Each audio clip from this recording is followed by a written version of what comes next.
Had a guys come live reaction of this My Little Pony dark mystery fanfic reading called Unmarked Part 6 My Little Pony dark mystery fanfic reading. It is 31 minutes and 58 seconds long. What's installed?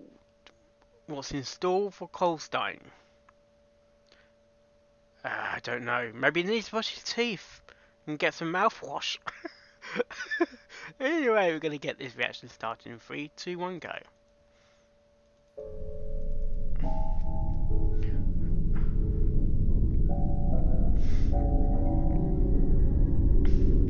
Sparrow presents. That's warning. The following reading contains containing that make Colstein returned to the Caroline Mental Facility, where his final suspect awaited his arrival, the witch doctor known as Sakura. He had pieced together most of the case, but two questions still remained. Why did Sakura give Applebloom a medicine strong enough to drug her, and what happened the night of the final unmarking? Colstein knew that only one of those questions could be answered by Sakura. Why did she answer in rhyme, by the way? Happened that night in the clubhouse? That's a quick question. For now, his main focus was his only suspect. Colstein walked through the double doors, leading to Nurse Daisy's desk. Where she sat, watching Applebloom closely. Daisy did not notice the doctor's presence, so he gave 3 hoof taps on the desk to catch her attention. She turned her focus away from the monitor and looked up at the doctor. Her eyes were bloodshot and she looked exhausted. You're tired. Due to her shift being a 24-hour You're very tired. Shift. She did her best to give the doctor a smile as he looked at her. You look like... He was cut off by Daisy. Like a pilot in the mirror. I know. I've been up for over 24 hours. She said in an exhausted tone. Colstein giggled, giving her a smile. Why don't you go home? I can take things from here. He suggested. If any pony needs rest, it's you. Ship! You haven't rested ever since the beginning of Applebloom's case. She claimed. All in a day's work, Daisy. Yeah, all in a day's work. I hate to sleep. Yeah. Those nightmares are truly terrifying. Terrifying. And I need to stay focused. I'm close to putting this case to rest. I just need to interrogate Sakura. And lastly, figure out what the hell happened in that clubhouse that night. Daisy gave him a strange look. What happened in the clubhouse? Of the nightmares. What are the nightmares about, Doctor? She asked. It's nothing for you to be concerned about. He replied. But I am concerned, Doctor. Oh, I do like Nurse Daisy actually. She claimed. Colstein knew that she wasn't going to. I can't imagine what she looks like. So he turned to her, giving her a gaze that seemed both sad and troubling. Oh. When you worked in a field as bold as mine, you learn and see many things. Many things. I have seen so much blood and death to the point of where I've become used to it. However, there's always that one case that will traumatize you for the rest of your life. I can feel but for the rest of Colstein's pain there. That one case involved a young filly committing suicide inches away from her face. I'll never forget that night as long as I live. Sweetie Belle. You're technically dead, Sweetie Belle, by the way. And I tried to pull the in a way. away. But before I had the chance, gunfire erupted. The sight was horrifying. Horrifying. Once innocent, with no troubles in her short life, had a gaping hole through her skull, and I was drenched in her blood. I remember when I was actually reading that particular line, I was actually getting emotional. One of the outtakes I actually got emotional. To forget. I remember that. I remember that line. I was getting sad. I had no idea that it was that horrifying. Oh, come on! Now you know. If I sleep, I will revisit that night. Yeah, it would. It would. It's a night I never want to relive, and I can't sleep because of that reason. Daisy gasped, tears forming in her eye sockets. You let me get me fucking tears when I was reading the bloody script. She knew that Colstein had been through many troubling cases, but the way it was described made her body quiver. She couldn't even picture such a horrid scene in her mind, I could! and she didn't want to. Daisy placed her hoof on his hoof. I feel for you. Shit! I'm glad you know. She confessed. Daisy and Coldstein had started to lean close to each other, nearly kissing. Shit! Coldstein retracted, pulling his hoof from Daisy's grasp. I'm sorry. Now's not the time, Daisy. No. I do care about you, Shit! but right now, I need to focus on the case. Maybe someday, but for now, I must solve this case. He said. Yeah, you must solve this case before it's too late, Coldstein. I understand, and I'm sorry. She said. Don't be sorry. Coldstein nodded as he made his way into the interrogation room. Oh god. The room was quiet as Coldstein entered the room, shutting the door behind him. Zecora sat at a metal table, her hooves constricted by the heavy metal shackles, and a confused look on her face. She was unsure of why she was here, but She was Coldstein could care unsure? less what she thought. He was only focused on getting Zecora to spit the truth, and he knew ways. Tell of me the getting his truth, suspects to talk, Zecora. even if it resorted to much more violent ways. Zecora looked up at the doctor with fear and confusion in her eyes. I'm just going to cut straight to the facts, Zecora. I already know you gave Applebloom a medicine strong enough to drug her. Claimed Coldstein. Zecora tried to hold a poker face as Coldstein continued. That's not gonna work on Coldstein. So tell me, Zecora, why did you give Applebloom something strong enough to possibly make her do strange things? Coldstein's tone was of God, only Coldstein is irritation angry there, and anger isn't he? as he closed in to He's Zecora, angry there. giving her a look that made the zebra quiver. I don't understand. Said Zecora. You don't understand? She was immediately cut off by Coldstein. Cut the slack, Zecora! I have evidence. Here's my evidence. Zecora could see that the doctor was serious, and that if she did not speak, he'd result to much more physical tactics. Yes. I did give her a medicine, but I had no idea it would give her these side effects. Zecora confessed. Coldstein That is a shook good his Zecora. head, stepping closer to Zecora until he was standing right above her. That's a lie, Zecora. In your personal record, Only found for and the covered Pony by Ponyville Police. it was found you document Every ingredient single in every every single concoction. that you make. Therefore, you knew every ingredient and their side effects that was in the medicine that you gave to Applebloom. He claimed. Zecora's facial expression sunk to only fear and guilt. Now, I'm only going to ask you one more time. Why did you give Applebloom a medicine strong enough to possibly make her to do the unthinkable? Lie to me one more time, and I'll make you wish you hadn't. I swear I didn't know it would be that strong. Oh, come on! Snapped. Coldstein had grown tired of Zecora's lying, so he resorted to another tactic. Okay, what's that then? Fine. You want to keep on lying? I make you wish you hadn't. He said, making his way back to the front of the desk. Coldstein quickly smashed Zecora's face onto the surface of the table, Ow! head first, jolting her head back up. Then punched her hard across the face. Blood had started to leak from her nostrils, seeing he had broken the zebra's It nose, feels- and she spat out Oh. some blood. Coldstein folded his hooves, looking at the zebra with disgust. Zecora struggled to even look at him, but there was no need. As Coldstein stood before Zecora, now that he had shown the zebra that he was not joking around, He's not joking. You going to tell me the truth, Zecora? asked Coldstein as Zecora looked up at him. You can't do this. Yeah, She sure I snapped, can. referring to his physical tactics. Sure I can. He said, punching Zecora Oh! hard again. Ow! I can do anything to lies like you, because ponies and zebras like you are nothing but scum to me. Now, Scum. Very last scum. chance before I do worse. Why did you give her the medicine? Ow! Zecora struggled to Mark, say anything you're as she spat out quite more loud. blood, along with some tooth fragments. She caught Coldstein preparing for another punch, so she quickly reacted. Alright!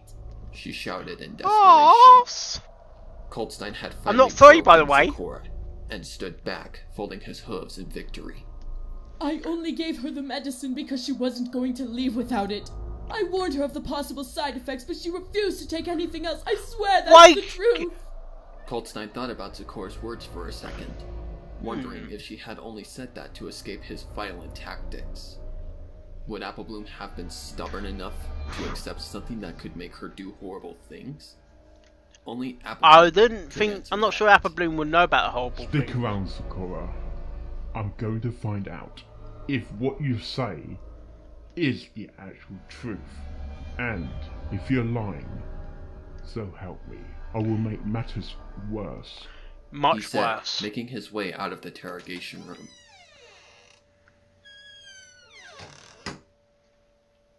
Coldstein returned to Daisy's desk, noticing her half awake, Shit. watching the monitors of Applebloom's room.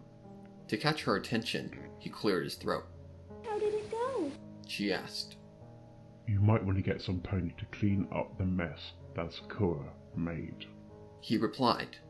For Celestia's sake, you really went to that level? She exclaimed. Yes. Coldstein nodded his head. Liars need to be taught not to lie, Daisy. Only then can a truth be found. He claimed. I suppose you're right. She stated. I am Now, right. I need you to get Applebloom into my office. First thing tomorrow, I need her to confirm if what Sakura says is true. He asked. I can do that. But why tomorrow? She asked. Because I need to get to the crime scene. I need to know what in the Celestia's name happened that night. What I'm not happened? Sure if the sheriff would allow that, Doctor. I don't care what he thinks. He's only trying to keep me away because he wants me off the case with the obvious conclusion. I will not allow that. No. I'm going to find out what really happened. He snapped. Daisy You smiled, pissed off, looking at the doctor, and kissed him lightly Sweetie Belle on there. the cheek. Go get him, Tiger. She said. Shit! Coldstein smiled back God! and made his way out of the facility Ah, to the crime scene. to the crime scene. It was a 3.5-hour travel back to the crime scene, where Coldstein stood in the dimly lit evening. There was crime scene tape everywhere around Sounds the like a small nuclear wind, clubhouse, actually. along with hoof prints from media and family members. But that was from the night of the crime. Ow, Sweet The Belle. entire crime scene was deserted, making it easier for Coldstein to navigate as he lifted the tape into the crime scene. A strange feeling came over him entering the area, but he didn't care. He It's was going Annie. to solve this case, no Annie, matter it's the it's cost. basically like a spirit. He grabbed his handgun. I think making his Annie's way up following the me, steps of actually. The clubhouse into what seemed like hell. The door of the clubhouse made a squeaking noise as he entered the clubhouse, noticing a trail of blood. More than likely from Applebloom being drug out of the clubhouse the night of the murders. Other than that, nothing seemed to be out of place. So he worked his way toward the back of the clubhouse, where another door was placed, leading to the back end of the clubhouse. Another He door? stepped over everything with ease, noticing the blood trail leading toward the door. He had not been to the crime scene the entire case, due to the sheriff being very skeptical about Coldstein investigating the crime scene. So the blood trail leading to the back of the clubhouse intrigued Coldstein. It's He fake. carefully opened the back it door, fake? leading to a back patio, and a wooden staircase that led higher into the tree. Coldstein noticed the blood trail continuing up the staircase, so he climbed the stairs Well, into the pitch black it's technically darkness not in the show, actually. until the he came stairs. to another door. Another door? With caution, Coldstein opened the door, only to immediately inhale a familiar smell. Or blood? The smell of death. Ugh. The room was too dark to see anything, so he entered with caution, hoping to find some sort of What light can't he switch. draw his gun? To give himself better perspective, he flicked on his provided flashlight, immediately spotting a wire hanging from the ceiling, A wire? but the light bulb was completely shattered. He immediately noted that, seeing light bulbs don't just explode, No. unless a strong enough electric surge enters a circuit. Yeah. The night of the murders, there was no storm or anything that could have caused a surge this powerful. So Annie. how did the light bulb explode? Annie! He examined the room more, noticing a metal table with 4 restraints on it. Surprisingly, there was no blood on the table. What? But there was bloodstains on the floor near where the back hooves would be held down. It sounds fake Exactly to me. where a cutie mark would be located on a pony. Goldstein decided to examine the blood closer, seeing he could tell if the blood was newer or older. He got down on his knees, I think the examining blood the being blood placed closely. actually. It was crusty, brown, but surprisingly, was still thick. He decided to feel it, noticing the thickness of it was still fresh. But thickness did not determine the age, but the smell. He took one sniff of the blood, immediately catching This the sounds smell like a of iron. new It was clear to him that the blood was only 3 to 4 days old, lining up perfectly with the night of the murders, which Okay. was 3 nights ago. It's only been 3 nights. The night of the murders. The question is, who was on that table? I also got a light bulb that exploded due to my past experience. It wasn't broken by any physical contact. There's no way that knife could be used because I found it in her bedroom, undisturbed. That's true. Applejack's parents. Applejack's no, Applejack's She had a bow on her head. 3 Apple Acres. That knife never moved from the bedroom. So, how did this unmarking happen? And how did Sweetie and Scootaloo end up with slit throats? Goldstein took That's a good closer look question, around, actually. noticing another table soaked with blood, and something on the table. He walked toward the table and illuminated the surface of the table, only to notice 2 slabs of rotten flesh, cut in the pattern of a cutie mark. He examined the cutie mark close, Who's the noticing cutie mark? it was an apple with a pentagram in the middle of the apple. What? He jumped back, having never seen this cutie mark before, and immediately had an idea of whose cutie mark it was. Annie. He immediately thought out all of his evidence that he had obtained, thinking hard about it. I have Applegrim, possessed by a demon named Annie. Yes. 2 dead fillies that could not have died from the impact of a knife. No. Unmarking taking place the night of the murders, Yes. and 2 slabs of flesh that had to be cut by a knife, but no knife was present. No. The No. scene and No evidence knife did was not present. fit together, and Goldstein knew that How a critical piece of the puzzle was missing. Where's the knife? That's when his mind peaked, and his anger grew to a near uncontrollable level. That son of a bitch. That son of a bitch. After fetching a ride back to Canterlot, Goldstein arrived at the Canterlot police station, storming through the doors, and arriving at the front desk, not stopping. Goldstein, you can't come back here right now, said Cadwell. The bugger can't. Replied Goldstein, storming through the entryway to the sheriff's office. Cadwell attempted to stop Goldstein, but it was too late, as Goldstein kicked open the door to Sheriff Hoofman's office. Oh, he's angry, isn't startling he? the sheriff. Oh, I'm What is the angry. meaning of this? Hoofman's remark was cut off by Goldstein, landing a hard punch to his Oh. face, knocking Hoofman off of his chair. Goldstein, what the hell? Asked Cadwell, attempting to pull Goldstein away from Hoofman. Goldstein's anger was at a dangerous level as he looked at Cadwell. That bastard is one of the killers in the unmarked case. Exclaimed Goldstein. Okay. Cadwell's expression was a look of confusion. What? Why would he kill those fillies? Stated Cadwell. Goldstein stared at Hoofman with a look of death. What a name. Tried to kill her physically, but he tried to frame her. Exclaimed Goldstein. He's angry. What evidence do you have? Exclaimed Hoofman. What else did you have? Simple, Sheriff. The evidence in the case doesn't add up. No, it doesn't. Stated Goldstein. That does not prove anything, Goldstein. Stated the sheriff, standing back up. That's what you think. Normally, you'd be correct, but you didn't cover your tracks very well, Sheriff. You gave yourself away when I received the crime scene note that I couldn't investigate the area until 3 days after. The sheriff's face fell to a look of guilt, because he knew Coldstein had him. First, let's take a look at the murder. You Let's take- stated in the crime scene report that Yes. her friends were found with their throats slit.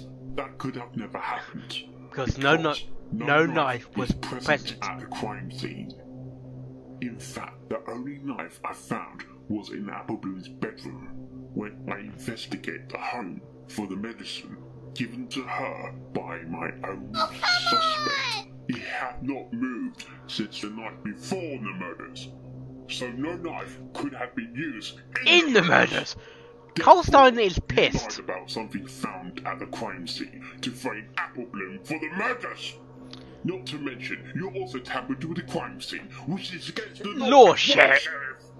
Cadwell looked at the sheriff. He with a is fucking shocked look. pissed. Is all of this true, Sheriff? Asked Cadwell. The sheriff had been caught, making it hard for him to answer. Well done, Coldstein. You may have the proof, but the piece of evidence you need is long gone, and I'm not saying anything to a piece of manure like you. I not piss off fucking manure. Coldstein gave an uneasy smile. No need, Sheriff. I figured it out myself. For now, you're under arrest on the charge of perjury and tampering with the crime scene. I will make full sure that you'll never see daylight again. Only cell bars. Get your hooves behind your back and your ass on the ground. Coldstein grabbed his handgun, pointing it at the sheriff.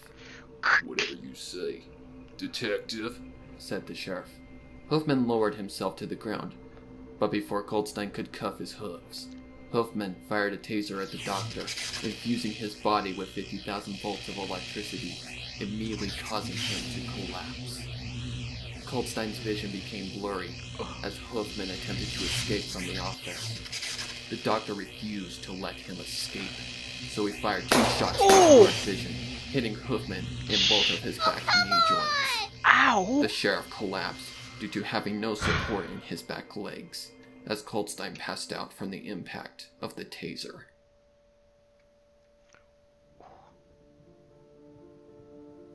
Coldstein's eyes opened, only for him to be standing in a scene that he recognized all too well. It was the crime scene of his most disturbing case. He stared at the scene with horror in his eyes, reliving the night that traumatized him for the rest of his Is he natural dreaming life. now, or who's And once again, or is he he'd have hallucinating? to relive the night once more. The scene wasn't crowded like usual, only empty, and the house windows glue a blood red, something that he had never seen before. It sounds like a in bad the revisits horror to this movie. dreadful night. Coldstein decided to investigate further, even though he did not want to. So he crossed the yellow tape, course he didn't making want his way to. up the cement walkway until he was at the door. The door opened itself, opening with an eerie creaking noise, only to open to what looked like a normal house. The house walls were spotless, with no sign of any sort of crime being committed. No blood, bullet hole indentations, or any sort of heaviness that he normally felt when he returned to this nightmare. He was confused, seeing this was a different dream, a much more peaceful one, immediately calming his nerves. Out of the silence of Can't the you home control your came a dreams, younger Coldstein? filly, staring directly at him. He recognized the filly as the one that committed suicide inches from his face. But she did not look troubled. She had a smile on her face, as if she had never been possessed by any. She continued to stare at him, causing him to wonder if she could see him. Can you see me? The filly looked at him, nodding her head. Yes. Don't be afraid, mister. I'm only here to help you. Coldstein That wasn't is sure fucking what to think about the creepy! situation. Shit! Yes, you've been troubled for too long, and I'm here to help you in your struggle. Oh, you poor little filly! That thing that possessed me back now possesses the filly you're trying to free. Coldstein's eyes Oh, bulged. wow. Had this filly become a part of him, or was he imagining things, seeing he had no idea of what to do? I think He it's decided more like to your listen to spiritual the guide, actually. How do you know these things? Ever since the night I died, I became a part of you. And he did as a way to torture Yeah. you, and to continues to torture you. You cannot let it Basically, Annie, the young filly She saw you is as your a spiritual victim, guide. which is why she can't possess you like she does the filly we are trying to help. Your heart is strong, and if anyone can stop her, it's you. Coldstein became angry, Oh, but immediately dear. calmed himself, knowing Annie was a part of him in both reality and his dreams. And if he ever showed weakness, she'd take charge. Why am I here? I'm going to show you something, and you must pay close attention.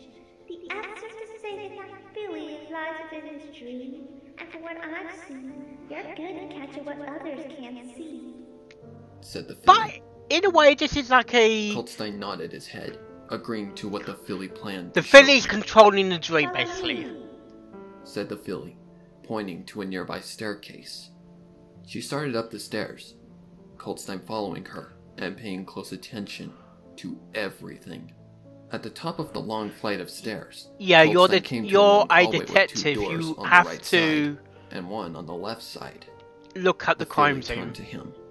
Before we continue, I must warn you that what lies behind these doors will be quite disturbing, and no matter what, you must not intervene. If you do, it will result in immediate death. Warned the filly. I promise. I Very promise. well, let's proceed to door 1, my brother's murder. Coldstein felt a chill run down his spine at the sound of those words as the filly opened the door. Within the Oh, room dear. was a teenage colt sleeping and a young filly above him holding a pistol. As much as he did not want to see this, he knew that the filly And was he's trying to controlling tell the him filly something. then. So he watched as 3 shots were fired from the pistol, killing the teenage colt immediately. How did your parents not hear the shots? I made it that way. She had full control over me, and if I didn't kill them, she possessed me to do it. I never wanted to kill them, sir. I know you didn't, but at least they don't feel any pain. She smiled as she started to replay the scene. How did she get the gun? Today, and pay attention. She said. Coldstein did as she instructed, watching the murder again. Once the horrid scene was done, Coldstein replayed the scene in his head, trying to spot anything in particular. The only thing that he could possibly observe that was important was the number of shots. 3. 3 gunshots. Yeah. On to the next door, my parents' murders. Said the filly. The door opened, showing a long bed with a mare and stallion sleeping on it, and the filly standing just above them, holding the same pistol. It wasn't long before another 3 shots were fired, killing both of them. Coldstein once again did not see anything important, except for the number of shots. 3 shots, once 3. again. One door still remained, and he had a feeling of what was coming next. Lastly, my murder. She Your said, suicide. opening the door. The scene was of the filly hiding beneath the floorboards, gripping the pistol in her hooves. She was both scared and angry, as she started to mutter the words that Coldstein remembered very well. I killed them. He watched as she turned the pistol barrel towards her, as the floorboards were lifted. Coldstein was not sure if he dear. could watch this again, turning his head away from the sight. I can feel the pain. You must be strong. Said the filly. I'm not sure if I can handle watching that again. No. The filly gave him an assuring look. Sometimes it's best to face your fears rather than continue to hide from them. I know it's hard, but if you wish to ever be free of the fear that haunts your dreams, you must face it. Coldstein knew Face the filly your was correct, fears! so he took in a As deep Nightmare breath Moon and said. turned back to the scene. It was just like he had remembered it. Honey, give me the gun. I do not want to do this. That's when the gunfire erupted, and the haunting scene of the dead filly and Coldstein's hooves returned to him. I wish I could save you. Don't blame yourself. You can still save me, but you must destroy Abby for good. Only then will I truly be free. Coltstein You nodded his head.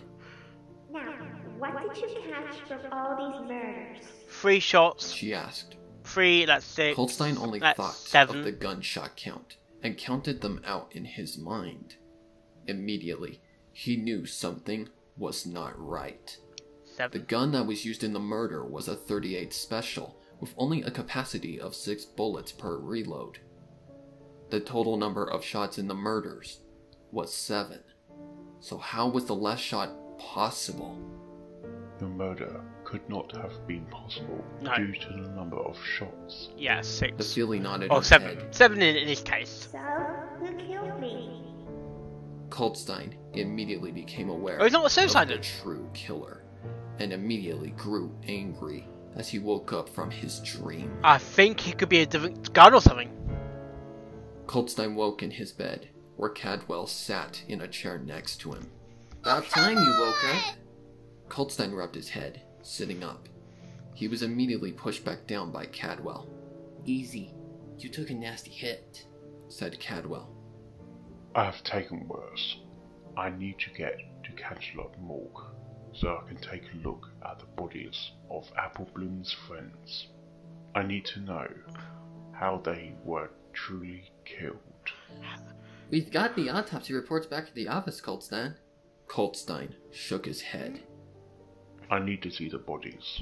That's the only true way I'm going to be able to determine how they died. Yeah. Cadwell knew it was useless trying to argue with Coltstein, so he just nodded his head Yeah, and helped Coltstein. You got from to see the bed. body to see it for Trying yourself, to really. find out the real truth of how those fillies died that night.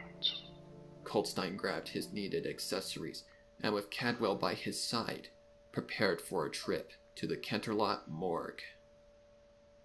To be continued.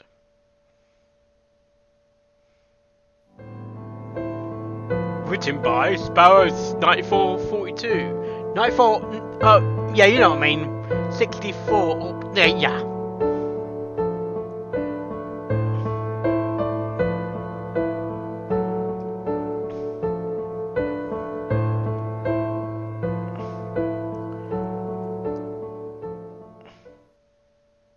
That was.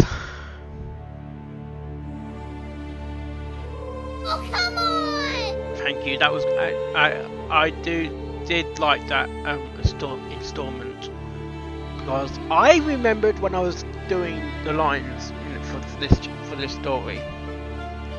I actually felt emotional, and when I was talking about the back history of the murders, I was imagining in my head of the murder.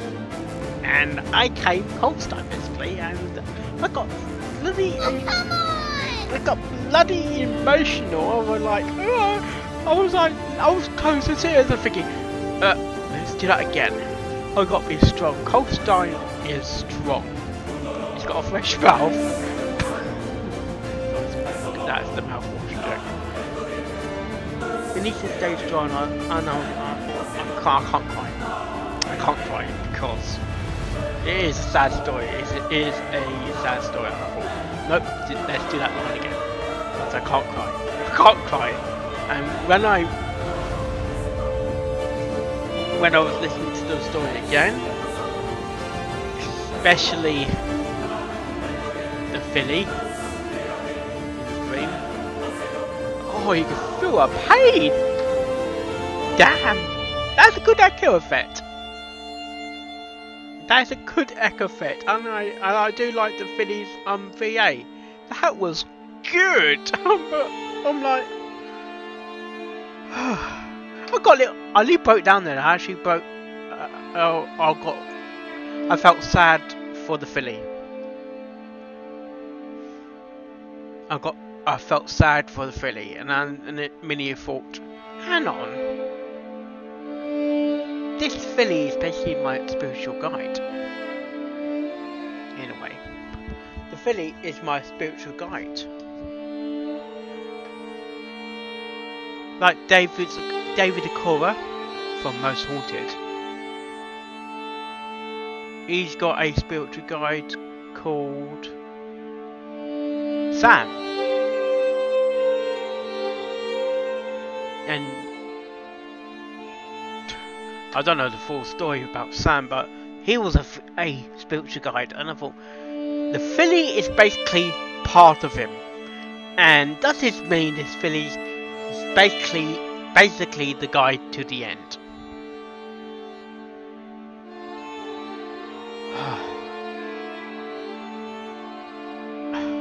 I really felt her pain. I was like, wow.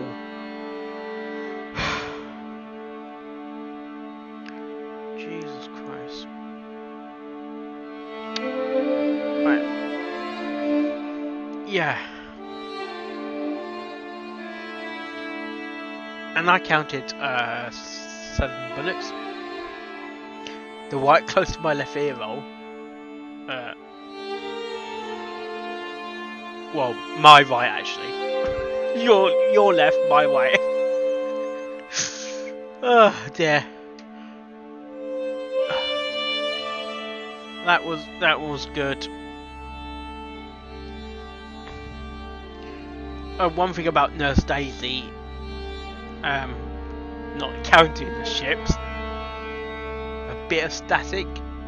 I did hear a bit of static. But other than that, it was a good story. I wouldn't say I can relate to it, but I can definitely imagine in my head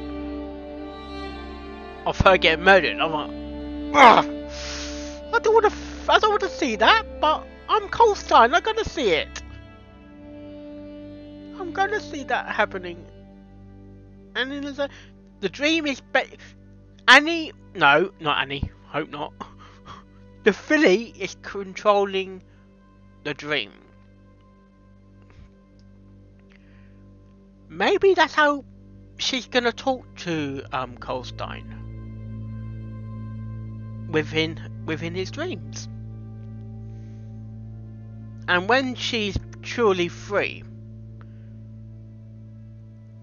is she gonna remain the spiritual guide for Colstein?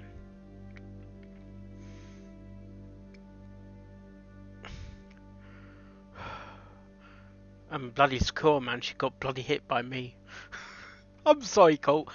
No, I'm not sorry for Colstein. I'm sorry. Well, she deserved it in a way. Lying. In a way. Yeah.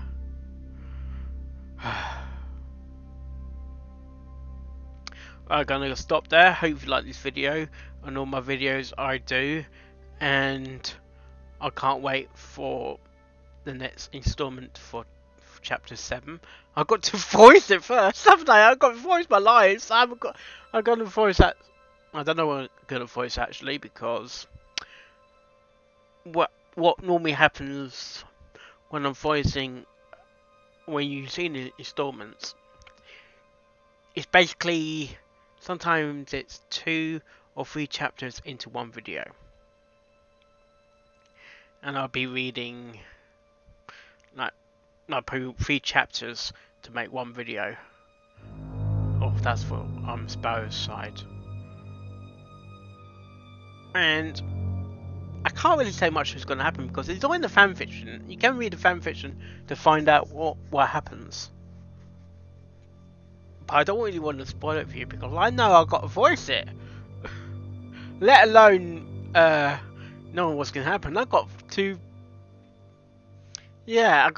do the a lot of talking and a lot of voicing. Yes, and I hope you like this video, and I will see you next time. Oh, yes.